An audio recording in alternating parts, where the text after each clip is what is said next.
Hello, I'm Thomas Adhumeau, Didomi's Chief Privacy Officer. So at Didomi, I handle all the compliance work and the compliance team, but I also make sure that our customers and products are actually getting closer to compliance.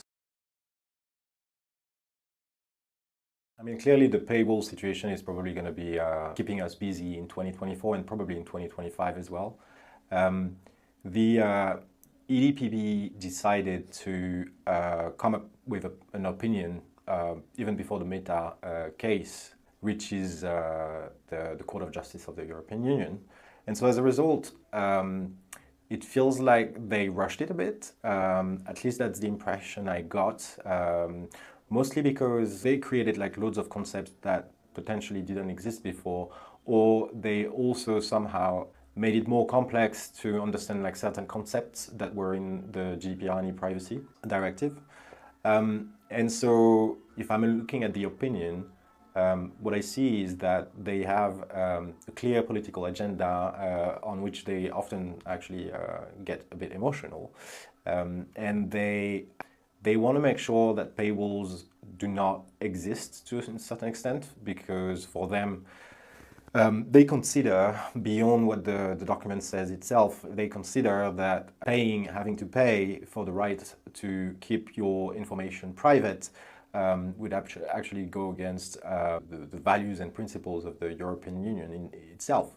And so despite what's in GDPR, and there's nothing that talks about paywalls in the GDPR, despite the fact that there's nothing in the e-privacy directive that talks about paywalls or prevents it, despite the fact that even in France, the Conseil d'État, the highest administrative court, decided that paywalls are actually not, or like that the CNIL, the Data Protection Authority in France, cannot rule out paywalls per se. That looks like there is going to be more coming on this front to decide like whether, and that's why the Meta case is actually going to be super interesting. And I think we need to take into account like what it means for publishers across Europe. Most of them have seen since the beginning of the internet, basically, their audience drop a lot. I don't have the latest numbers, but I think they're losing 40% of the revenue that they were generating 20 years ago.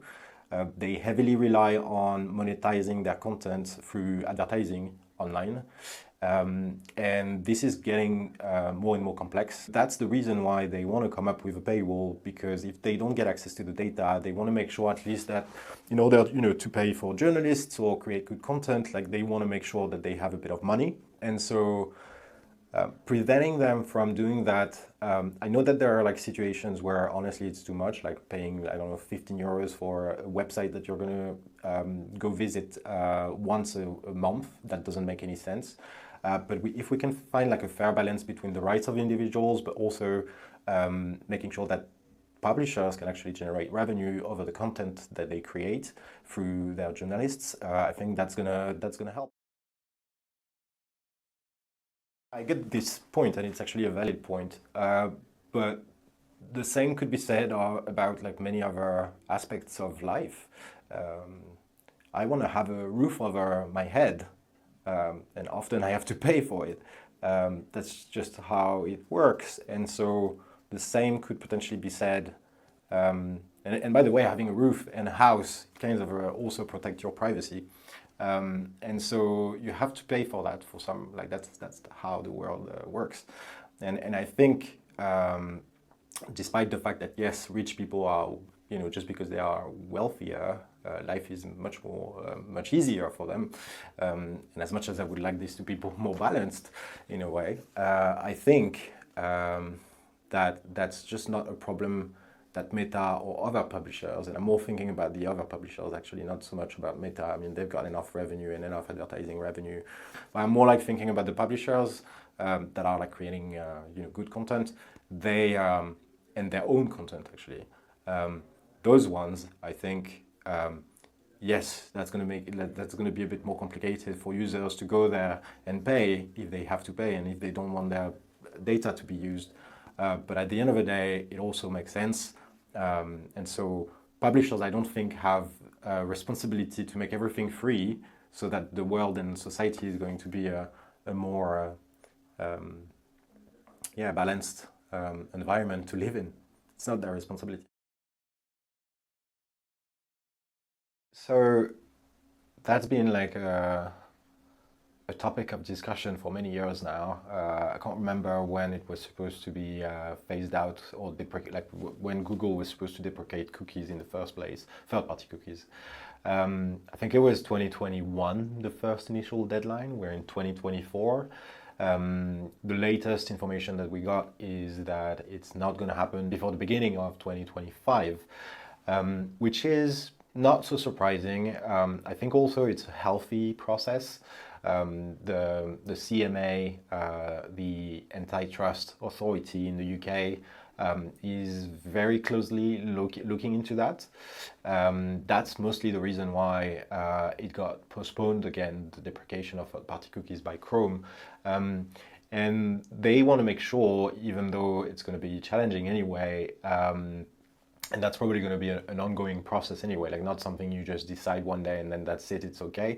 I think the CMA is really trying to make sure that at this point, the privacy sandbox, so the solution that Google is coming up with to solve for the deprecation of third-party cookies, is actually as transparent as possible, and so that it works not just for Google and Google's interests and Google's solutions, advertising solutions mostly, but that it works for the entire ecosystem, the entire advertising industry.